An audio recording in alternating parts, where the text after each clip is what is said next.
जिसमें 18,000 सौनकादिक ऋषि विराजमान है महाराज।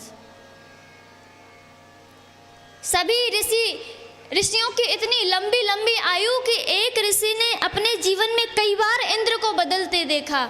इतनी लंबी लंबी आयु वाले एक दिन सभी 88,000 सौनकादिक ऋषि विराजमान थे। उन्हीं के बीच में सूर्य की कांति के समान चमकते हुए श्री सूत जी महाराज का आगमन होता है। सभी ने उनको प्रणाम किया, सुंदर सा आसन दिया, हार फूल माला उनको चढ़ाया। अब सूत जी हमारे मात्र 20 से 22 वर्ष के और सौनकादिक ऋषि जिनकी आयु का भी ठिकाना नहीं, कितनी लंबी आयु। सूत जी महाराज पूछते हैं कि प्रभु ये बताइए कि आप इतनी लंबी लंबी आयु वाले, आप मुझे प्रणाम कर रहे हैं, मेरी तो 20-22 वर्ष की उम्र। तब सौनकादिक ऋषि श्री सूत जी महाराज को कहते हैं कि भगवान, प्रणाम किसे किया जाता है? आप सब भी ध्यान रखें, जीवन मिला है और प्रणाम हम सब भी करते हैं, तो प्रणाम किसे किया जाता है? 3 जगह प्रणाम करना चाहिए और 3 जगह प्रणाम नहीं करना चाहिए। तो वो 3 जगह कौन कौन सी है महाराज? सबसे पहले प्रणाम करने की पहली जगह, भगवान के दरबार में जब भी जाओ तो उनको अपना इष्ट मान करके प्रणाम करो।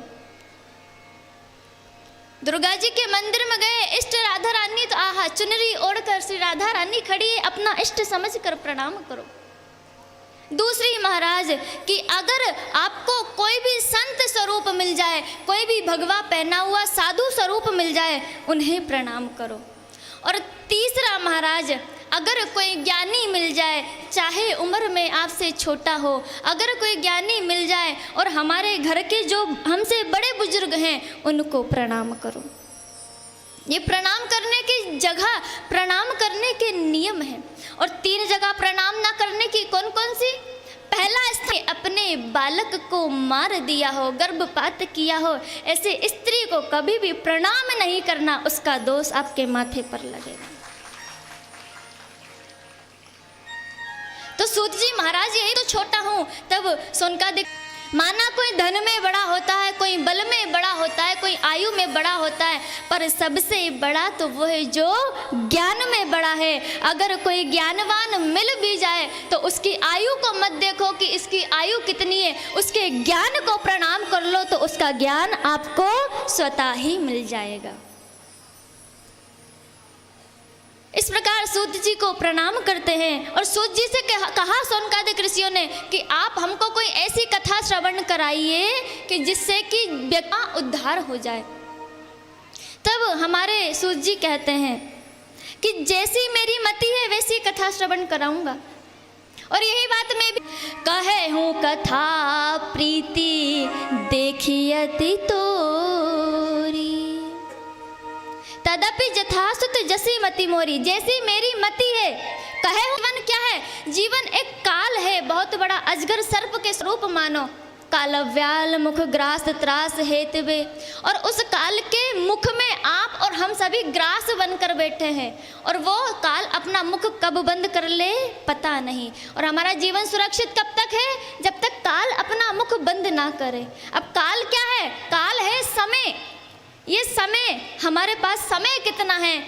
जीवन भी खत्म। इसलिए जीवन को समझो पहले कि जीवन क्या है, उसके बाद में फिर जीवन क्या है, उसके बाद में आप कथा की ओर अग्रसर होइए। तो ये जीवन क्या है महाराज? जीवन निकल जाता है लेकिन हम हमारे जीवन को समझ नहीं पाते हैं। हम बचपन में महाराज खेल कूद में बचपन गवा देते हैं, जवानी आती है, जबान से बोल नहीं पाते हैं, हमारी जुबान लड़खड़ाने लगती है। दूसरे घर के जो व्यक्ति होते हैं वो भी कहते हैं कि दादाजी थोड़ा साफ बोलोगे तब तो सुनेंगे। जवान हमारी साथ देती नहीं, जीवन खत्म, हम लेते नहीं। इसलिए अभी से भगवान का नाम लेना प्रारंभ करेंगे, जीवन को सुधारेंगे, तो ये कथा हमारे जीवन में उतरेगी और जीवन को सफल बनाएगी। बस श्रीमद् भागवत कथा का यही सार है। तो संत जन कहते हैं क्या कि उमरिया गवा देते हैं लेकिन भगवान का राम नाम लेना पसंद नहीं करते। अगर हम आज के समय किसी से कहें भगवान का नाम